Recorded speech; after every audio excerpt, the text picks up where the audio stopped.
All right. Hi guys. So we are in topic 9 already, right? So today, last week, I think we already seen the aspect of functionalist approach, right, towards communication theories or communication research and so on and so forth, right? Today, we are looking on into the critical theory, right? Uh, Guided by Marxist principle, right? Marxist principles, Marxist theory, right? Of course, formulated by Karl Marx himself, right? So we're gonna look into how different or what is the approach taken by the critical theorist over mass communication, right? Its influence, right? Whether there are influence, right? What are the other questions that has been lacking, that is being lacking in in functionalist approach that or the dominant paradigm, right? We are still supposed to look into the different school of thought between dominant paradigm versus the critical paradigm, right?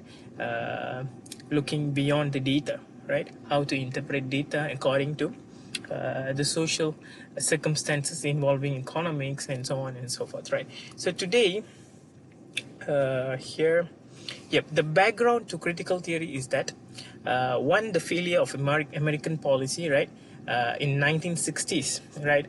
One is here in the second point, it has been stated that death of President John Kennedy, Martin Luther King, influential figures, right, against the segregation in America, right, the rhetoric of America to save third world countries from, let's say, dictatorship, and so on and so forth, right? America invade, not to say invade, right, but somehow invaded Vietnam, right, to in the name of liberate them from communist influence, right? However, what do you call? Vietnam defeated America, right?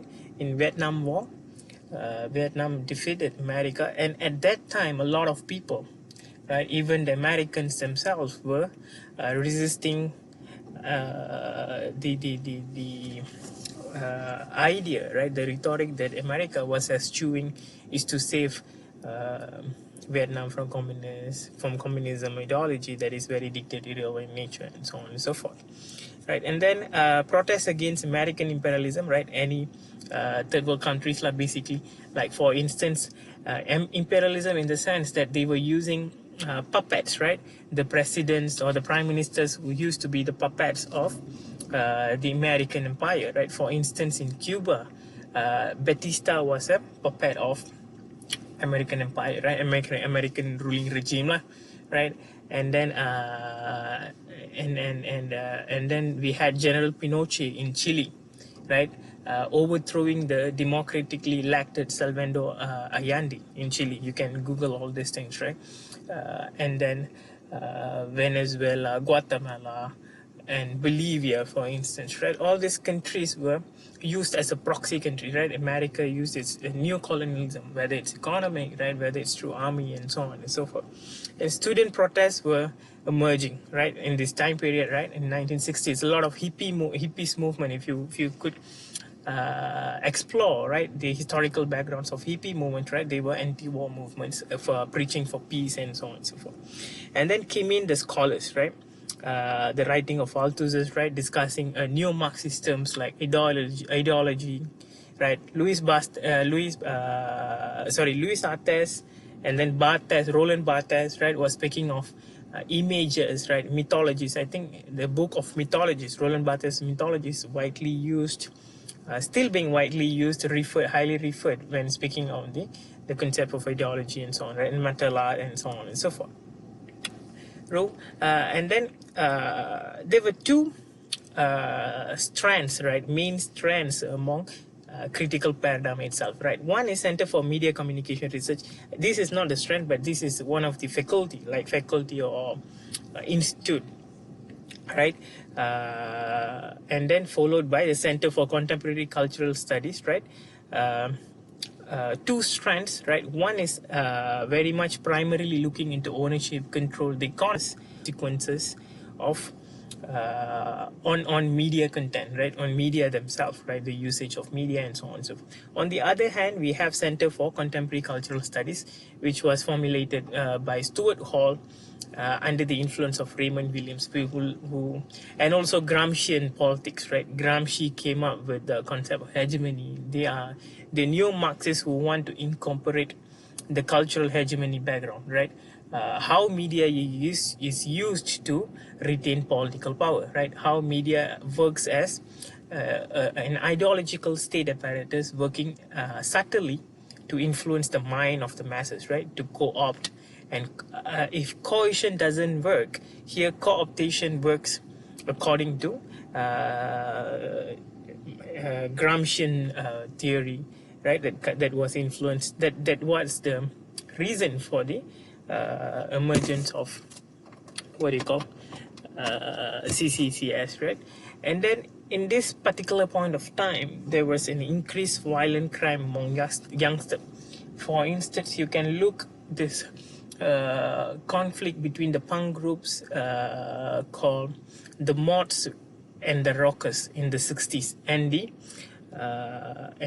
the scholar termed what do you call moral panic, right? How media was used to create a moral panic among the masses, right?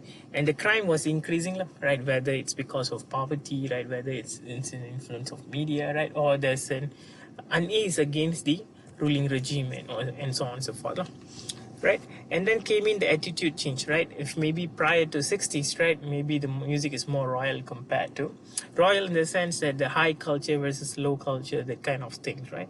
And then the music came into the picture, right? The Beatles, the Bee Gees, and John Lennon individual musics and so on, which was very political, questioning the ruling hegemony, questioning the existing political dichotomy, for instance, right?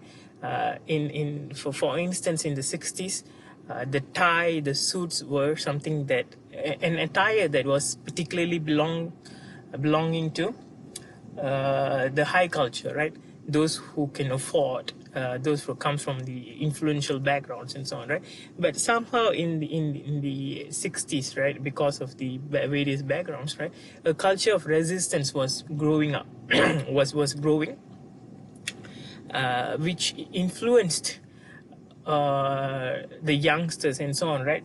Even though they are not from, let's say, from a rich family, influential family, and so on, right? They were wearing suits and shoes and maybe jackets, blazers, and so on and so forth, right? As a form of resistance, right? Music, the Beatles, and so on and so forth. You can look at this particular point of time, right? The lyrics, right? What are the lyrics they used, right, to question the hegemonic power of United States or whatever, right? The poverty and so on, appearance, as I said, and then generation gap between the conservative parents and the liberal and radical children, right?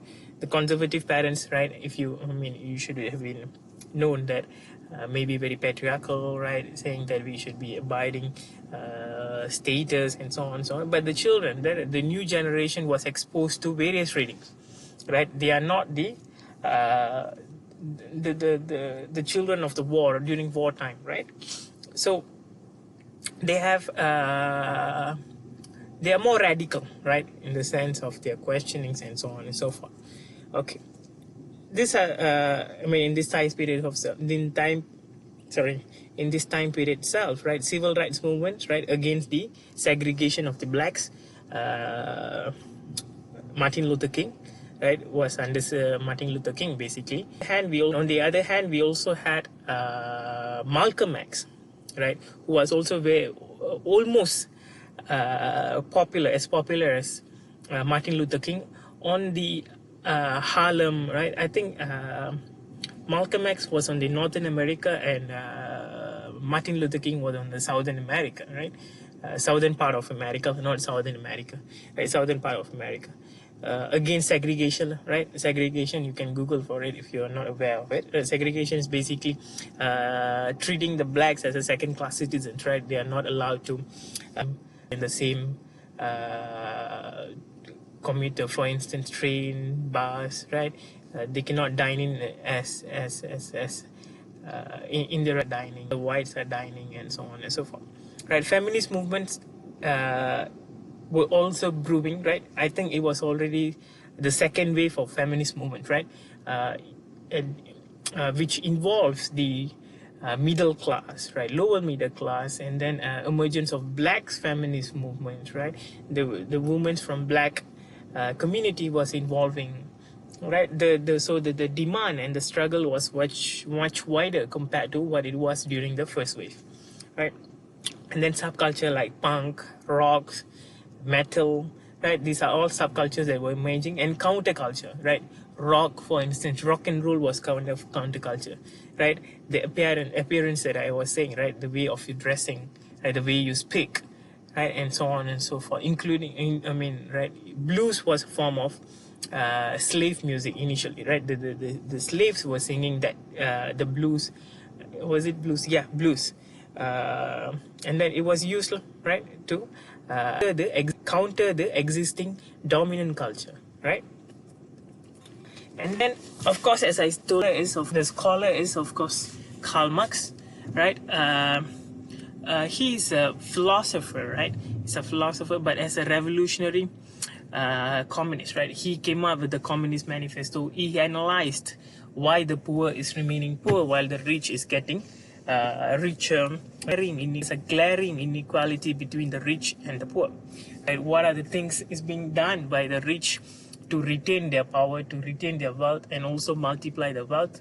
And who are the accomplices? For instance, is the state is an accomplice to the capital class? Right? Who's really owning the ideology of the masses? Why the masses are not rebelling against those who are owning the wealth, right, the capital. Right, these two books, right, Capital was not finished by Karl Marx. He was assisted by, it was finished by his lifelong comrade Frederick Engels. Right, if you look into Karl Marx's biography and so on, they come in duo. Right, it always Marx and Engels. Right, Communist Manifesto was written by both of them as well. Right, looking into the aspect of how you want to overthrow the capital class, what is the motive of communism, and so on and so forth. Right, what is basically critical theory? Right, it's a type of social theory oriented towards critiquing and changing the society as a whole. Why? Right, why does it aim? Why? Its orientation is to critique and change the society as a whole. Right, right. You can read the slide, but in the summary, right, or the basic gist of critical theory is that there are problems in society, right, which are not addressed by the dominant paradigm, right, the positivism, the behaviorism, right. They all somehow try to interpret the world that they are functioning in a way, in a correct way. But however, critical theory saying that there's another aspect of that's the relations between economic and the people, the way the people live. Right, what is their relation to the means of production? Right, let's say I own a business. Right, my life might be very, very different from compared to those who do not own a business. Right, maybe this person is a worker in my business operations. Right, but even though the profit is generated by this guy, this person, these workers as well, but he or she doesn't enjoy the wealth, the profit generated by the business. Right, I as the business holder will enjoy the profit. Right, so that is the basis of Marxism itself. Right, so the theory aimed to dig beneath the surface of social life and true understanding of how the world works, right, beyond what has been said by the dominant. So because the basically saying there's a constant conflicts between the upper class and the lower working class. Right, why there's a conflict? Because the wealth that is being owned is different. Right, one is working for the rich to remain rich. Another one is exploiting the poor to remain rich. Right, but the way things are provide alternative way of interpreting the social role of the mass media. Right, for instance, in functionalism, right, it says that basically it says that what do you call, the media's role is to just disseminate message, right, to be a bridge between the government and the public and so on. So it simplifies the role of media, right, without questioning the role of ownership, right, as an ideological state apparatus, right, who's controlling the mass media and so on and so forth, right. So develop in the part of 19th century, yeah, blah blah blah blah. I have seen, I've explained this earlier, right? So Marx adopted materialist position, right? What he in Marxism we call it dialectical materialism, right? You go and search for this dialectical materialism, and we may discuss in the coming classes, right? So human beings shape the world using the technology and physical resources available to them, right? So it's the availability of and control over technology and resources that limit and determine what people can achieve, right? Based on the technology, right, based on, let's say, the print medium, mass medium, and so on and so forth, physical resources, cars, right, maybe tin mines, and so on and so forth, right? These are the things, according to Marx, that shape the world, right? For this is a more economical, more the things that exist, right? Let's say if I own an agricultural land, right, it shapes the world around me, right? The farmers around there, me as a landlord, maybe me, I am the vendor, and so on and so forth, right? So who controls the technology? Let's say the machines, I own a factory and I own the machines, right? And then whatever comes from the machine, it is most probably is my brainchild, right? So I have the control over technology, right? So I can determine what people can achieve with that technology, right? And so on. This is the basic idea, right? Class capitalism ideology, base its superstructure, media as means of production, media as amplified, right? We'll look into that. The class position, I think we have also spoken about class quite a number of times, right, in the class, in our class itself, in our lecture itself, right? The myriad problems associated with industrialization and urbanization as a consequence of actions taken by powerful elites, right? It's not inherently bad, but the problem arises when the capitalists attempted to maximize the personal profits by exploiting workers. Is partly similar to mass society theory, right? So basically, these theories comes as a product of the existing conflicts, right? As they reach exploiting the labor of the workers, right? I have 50 workers, right? I exploit their labor power so that I can use them to generate profit and get myself richer, right? So this is the inference made by the Marxist theory, right? So the powerful elites, right, industrialization and urbanization, right, despite of coming from agricultural land to urban centers and city centers and so on and so forth, right, you are not, the rich are using them, right, maybe giving them low wages, right, now what we consider as minimum wage is 1,200, right? Previously there are people who are being paid as 900, 800, and so on and so forth, which means they are not being paid to what they can produce, right? It is basically to the labor is calculated as the time they invest rather than the end profit of the product itself, right? Demanded restoration of traditional social orders, right? And then Marx was a utopian, calling for creation of entirely utopian in the sense that the critics of Marxism have said that Marxism is something that's unachievable, right? We wouldn't reach a society where there's no class at all, right? Everyone is equal, right? There's no class distinction.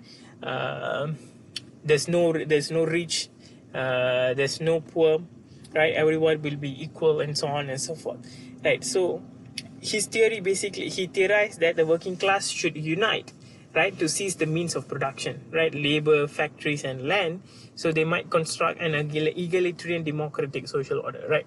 So the workers would be the workers will be operating the companies, right? For instance, if you look into Venezuela, right, right now, a lot of petrol companies and so on, right, is completely managed by the workers. So the profit is distributed equally to the workers over there, right? It's a socialist country, right? So that somehow, that is the basic idea of Marxism, according to Marx himself, lah. Right? And then industrialization and urbanization, which means from agricultural, from peasantry, you're moving industrial era, right? So machines coming in, right? You need people to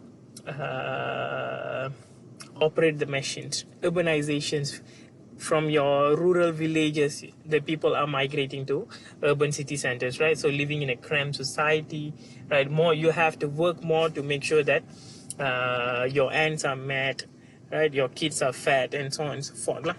So here and all these things, lah, right? Rebel of working class to stop exploitations, right? Produce a democratic and balanced society. Right, we look into base and superstructure. So basically, right, the idea is that base influence superstructure and superstructure will influence base, right? So shapes the superstructure. Superstructure will maintain the legitimates the base, right? How is it?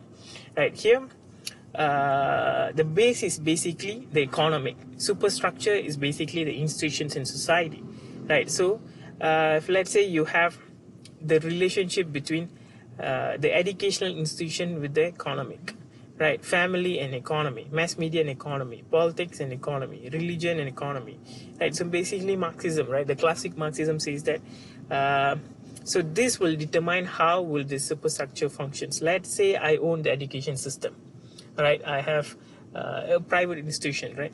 So I own the education institution. So the syllabus, what you have to think, what kind of syllabus, what kind of teaching, right? How the teaching method is, what do you call? Is entirely, right? The conception of the owners, right? What kind of lecturers should come in, right?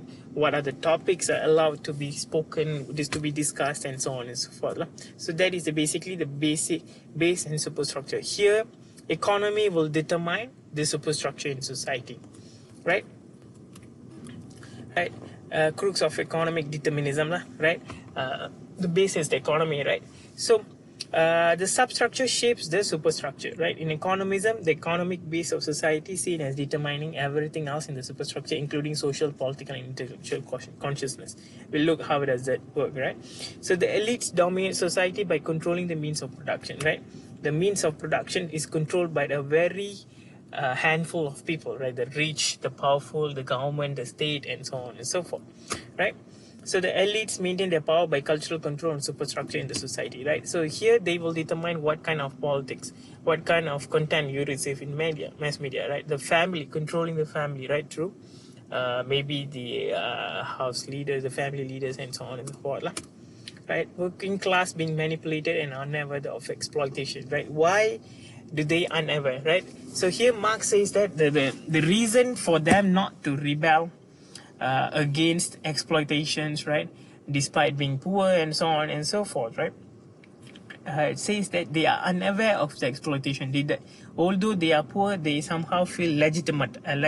They feel it is their fate. Somehow it is their fate to be poor, right? They have to work hard. They have to do. I remember one of the in the earlier discussions, one of your friends have said, if they are poor, they are supposed to work twice a day, right? So this kind of things were legitimatized, right? Using the idea of influences on superstructure, right? Where do you get that idea from? Maybe from your family members, right? Where your family members get the idea from? Maybe most probably the factories they are working, they are employers, right? Maybe the school that they have been studying and so on and so forth, right? So these are the conception basically, right? Working class advance the importance of class capitalists and ignored their own interests, which means advancing the wealth, multiplying the wealth of the rich, right? Working hard, right? Now we have overtimes, right? I'm looking at the current context, you work twice, but are you getting rich, right? Are you getting sufficient salary, right? Most probably no, right? Because the capitalist class would reduce the cost by employing lower wage people. That's why we have foreign workers foreign workers working for low wages. For instance, 1,000 ringgit. All right, now 1,100. I think minimum wage is 1,100. Sorry, 1,200, because we have increased the minimum wage. Right, before that it was 1,900. I have seen foreign workers working for 900 per month. Right, and so this is basically lower labor cost. I couldn't remember the term, but later I'll send to you. It's labor policy, low wage policy. I couldn't remember the name. Later, once I find it, I'll send to you. Right. So base is equivalent to economic structural, right? Base is economic, right? The economic determines everything that functions in superstructure, right? So state an element like media and so on and so forth, right? So according to this view, the problem of media is that the contents of the media and the meanings carried by the messages are primarily determined by the economic base. Right? We'll look what is it that, or what does it mean, right? We can base superstructure model apply to mass media is associated with the concern with the ownership and control of the media. So who owns the media would directly control the media, and therefore, right, their ideology, their perception of what is working hard, why you are remaining poor, is basically their idea that comes to that reach the masses, right? Media is means of production, right? According to Marxism, right? Means of production, which in capital class are in the ownership of the ruling class, right? The land, for instance, right? It is owned by the ruling class or the capitalist class. Elites dominated society through their direct control over the means of production, right? By owning the land that you work. This is the classic society, like the agriculturists. Now, the educational institutions that you might be working, right? Later, you're working in a firm. So who owns that, right? You are somehow obligated, right? So the power is exerted through the means of production, right? Through their direct control of the means of production, right? So mass media simply disseminate the ideas and worldviews of ruling class and deny or diffuse alternative ideas. So basically saying that if I own TV3, for an example, right, I would say everything and anything that's positive about myself. Bharati is good, Bharati is kind, whatever he's doing to that, there's no perfect, there's no a single flaw, and so on and so forth, right? You as a consumer of the media is believed to believe everything that is coming through that medium, right? Because basically I'm owning the media, so the content is decided by the owner, right? So if there's any contending view, right, if let's say there's an alternative view that says, oh no, there's a flaw in his teaching, in my teaching, let's say, maybe there are some correction that could be done, this would be disallowed in the media, mass media that owned by myself, right? So here in German ideology, right, if you can get a hold of this book, The German Ideology, right, Marx has said, basically, if the what I have said, right, if I own the media, right, the ideology that you receive, right, the people who expose the media at that point of time will be the ideology of the owners, right? So basically mine, right? That is the meaning of the said in German ideology, right? So mass media are functioning to produce false consciousness, right? For instance, believing that working twice or thrice necessary to sustain in a challenging time, right? Or maybe now that a lot of people were retrenched from working, right, because of COVID, and then there was also an idea that it is all right to it's all right to sack someone, to not to give salary, take annual leave despite the lockdown, right? So that kind of false consciousness is created in the working class.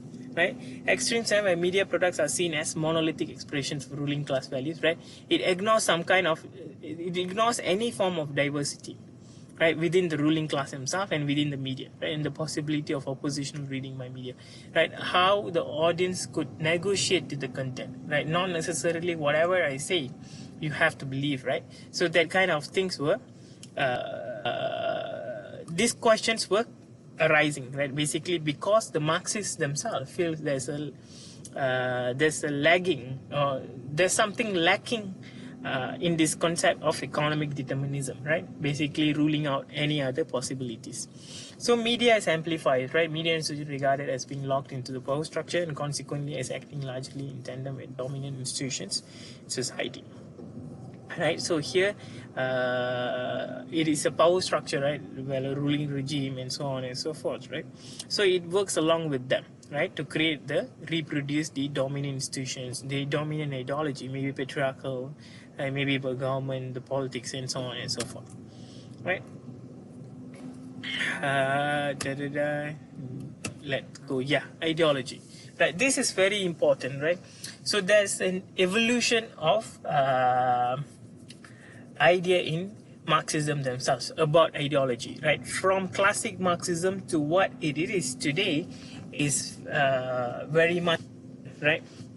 So according to Marxism, right, the classical Marxism, which falls under the basic tenets of economic determinism, right? Here, ideology is considered as false consciousness. Average people, so average people, so they come to support elite interests, or in other words, it operates like a drug, right? So those who are under its influence fail to see how they are being exploited. It blinds them or distracts them, right? So this is the basic ideology connotations, the concepts of ideology in classic Marxism, right? One is that under influence has been deceived because they undermine their own interests and increase the power of elites, right? Because the mass media is owned by the rich and the powerful, right? It says whatever ideology being disseminated is somehow partially true, or that siding with the class that owns and controls the media. For instance, political parties, ruling regimes, the media corporation, rich peoples, and so on. So here ideology becomes the root truth, which struggle is obliterated rather than side of struggle, right? So you don't have any resisting ideas that might increase the possibility of resisting the dominant classes, right? Study communication context, right? We often talk about context, right? How, which part it is situated, right? Where is it situated? Where is it happening, right? Questioning and so on and so forth, right? This we later can discuss in the class, right? And then came in the cultural studies and ECOPOL, right? Cultural studies aim to examine long-term mediated effects on mass society, right? And then political economy examines media impact towards society, right? So then came in the what is the media role in negotiate and achieve consensus? Who control media production? These kind of questions were raised in cultural studies themselves, right? So according to Marxism, right, how the society could possibly change. One is basically revolution, right? The working class have to control the base, have to take control over the economy, right? For instance, if you read Cuban Revolution, right, Vietnam Revolution, these are basically the Russian Revolution themselves, right, in 1917, right? You take a look at how the working class seized the power, right, from a handful of elites, rich elites, how the power was taken by the poor working class, right? And then culture of superstition, right? What kind of ideology, right? What kind of ideology that has to be disseminated? Would there be a contesting ideology? Like during Russian Revolution, Lenin himself had ran a few different newspapers, Iskra, Pravda, and so on and so forth, right? To disseminate other point of view. Why do you need revolution? Why do we have to overthrow the current government? right? Now the platform is much wider, right, with Facebooks and so on and so forth. Impossible elites will give out the power should be seized, right? It is impossible for elites or the rich to give the power to you, right? For instance, if you take the context of current political context of Malaysia, right, Mahathir is still struggling to become the prime minister. He still wants to become the prime minister. Muhyiddin Yassin is not willing to let go of his power, right? Not calling for snap elections because he wants to remain as a prime minister and so on and so forth, right? So conclusion, right, based on Marxism, the classic Marx concluded the only realistic hope for social change was seize control, so on and so forth, right? Could lead to social evolution, but it will be very slow in coming, right? Social evolution is on contrary to revolution, right? It takes time, right? Like evolution, human evolution takes thousands of years, right? Maybe social evolution, according to Marx, right? Capitalism came in after the feudal society, right? After that, we are like practicing capitalism for almost 200 years, I think 300 years, right? So it is there. So Marx ambition, right, or what he predicted, that after capitalism the society would move to socialism, right, where egalitarian society can be and so forth and so on and so forth, right? Can be endlessly debated, and the existing elites will always make sure that the ideas were dominant. Marx with that. So revolution is the quickest way, right? So if you wait for social evolution, it would never happen, right? So Marx views that if you do a revolution, right, which means getting the people organized, fight the order, fight the system, right? Maybe this changes would happen much faster compared to social evolution, right? So that would be it. Next week we'll look into cultural studies. What do you call the concept of hegemony and so on and so forth, right? Okay, thank you.